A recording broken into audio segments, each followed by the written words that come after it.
May 12, 1944. The forests of Normandy, France. A lone soldier, Private James McAllister, crawls through mud and shell-cratered earth. Bullets whip past, snapping branches, tearing at the frozen air. He stops. A flash of orange fire lights the trench ahead. He clutches his rifle, heart hammering, mud caked on his helmet. Around him, wounded comrades groan, pinned by German machine gun fire. The roar of artillery drowns everything else. In this moment, one decision will define life, death, and the courage of a single man amid the chaos of war. By early 1944, the Allied forces were preparing Operation Overlord, the largest amphibious invasion in history. The beaches of Normandy were heavily fortified. Every hill, every trench, every pillbox represented weeks of careful construction by the German army's success was critical. Breaking the Atlantic Wall would allow the Allies to liberate occupied Europe.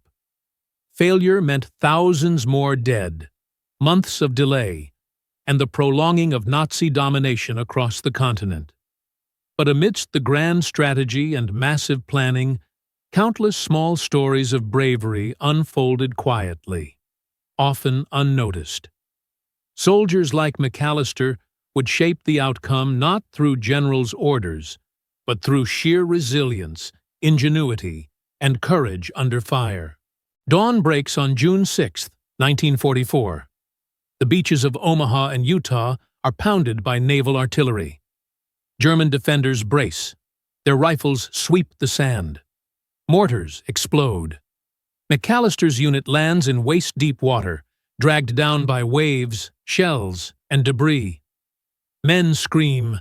Some vanish beneath the surf, swallowed by the chaos. He sees Corporal Eric Hansen tangled in barbed wire, panicked, bullets whistling overhead. McAllister lunges forward, dragging him to safety, ignoring his own injuries. Elsewhere, Lieutenant Clara Schmidt, an underground resistance fighter in Paris, orchestrates a sabotage operation on a German ammunition train. A single misstep could cost her life. Yet, she moves with calculated precision, her nerves steeled by months of fear and discipline. Across the continent, from forests to towns, these acts of courage ripple outward, small sparks that will ignite larger flames of resistance. June 6th to 12th, 1944. Normandy. Explosions shake the earth. Bullets tear through air. McAllister storms a pillbox. He throws a grenade. It lands perfectly. The German soldiers inside collapse silence. Then gunfire resumes. He drags the wounded, covers flanks, and signals for reinforcements. Meanwhile, Schmidt's team blows the bridge, derailing a German convoy. Flames leap into the night sky. Back on the beaches, Sergeant Louis Becker organizes a trapped platoon behind a hedgerow. Enemy tanks approach. He shouts orders, directs mortar fire, and single-handedly disables a Tiger tank with a bazooka. These are not the headlines in newspapers, yet they are the moments that decide the battle. Every grenade thrown, every life saved, every act of defiance feeds the slow but unstoppable tide of victory. Weeks later, Normandy is secured. The Allies push inland. McAllister walks through the flattened village, survivors staggering from ruined homes. Schmidt watches German soldiers retreat through smoke and rubble. The war continues, but the impact of their courage lingers. These untold stories of fear faced, injuries endured, and lives risked for others ripple through history quietly but powerfully. They remind us that war is not only won by strategy or numbers, but by resilience, ingenuity, and the human spirit refusing to break. And though many names will never appear on monuments, their courage is immortal, etched in the soil of Normandy and in the memory of a free world. June 9, 1944. Dense woods outside Carentan, France. Lieutenant Richard Hayes leads a small recon team through thick underbrush. Every snapped branch triggers tense silence. German patrols move above, unaware of the tiny Allied force lying in wait. A sudden flare illuminates the clearing. Hayes signals, men open fire. 3 German soldiers fall. Others flee, leaving intelligence maps behind. This small, precise action delays reinforcements and saves countless lives along the front.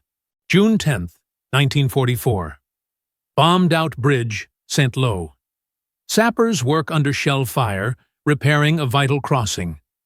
Private Elena Martinez kneels amid rubble, guiding a collapsed beam into place.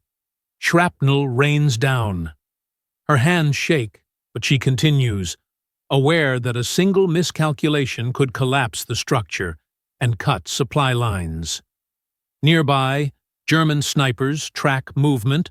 Martinez completes her task, holding the bridge for advancing Allied tanks. June 11, 1944. Forest clearing near Carpiquet. Resistance fighters, led by Captain Antoine Durand, approach a German ammunition depot.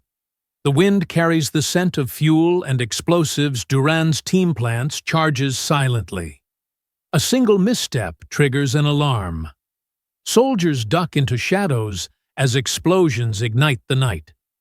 The depot burns, cutting off supplies to German frontline forces.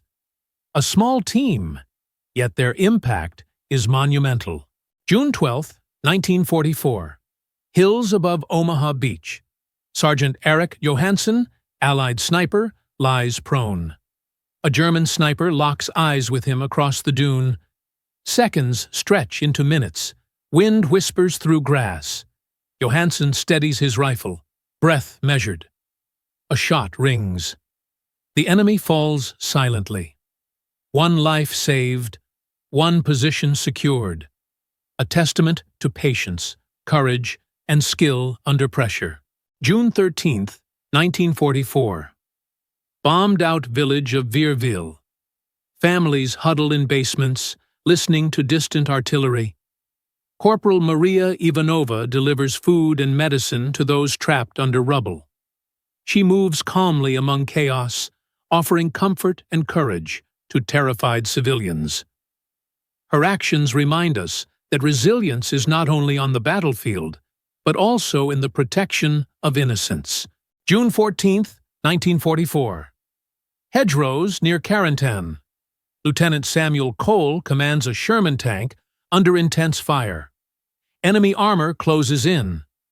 Cole maneuvers with precision, taking hits, but never retreating. He disables 2 Panther tanks and creates a corridor for infantry. The tank crew's coordination and bravery turn a dangerous standoff into a tactical advantage. June 15, 1944. Beachhead Field Hospital, Omaha.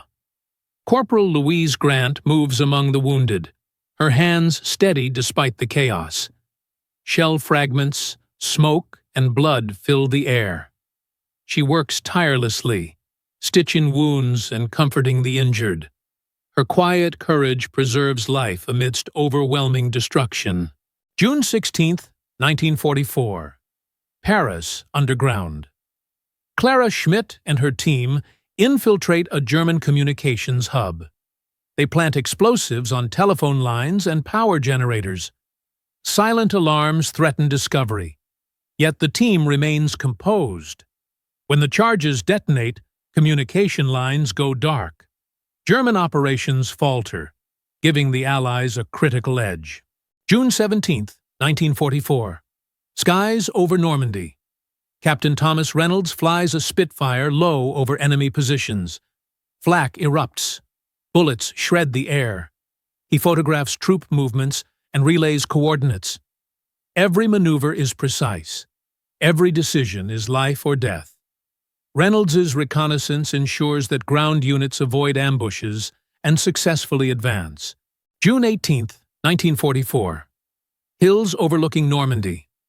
The sun rises over smoke-streaked fields. Private James McAllister, Lieutenant Richard Hayes, Clara Schmidt, and others gather silently. They look upon villages, rivers, and forests, now scarred by war. Each story of courage and resilience, whether in battle, sabotage, or rescue, has contributed to a turning point in history. The cost is immense, yet the bravery endures.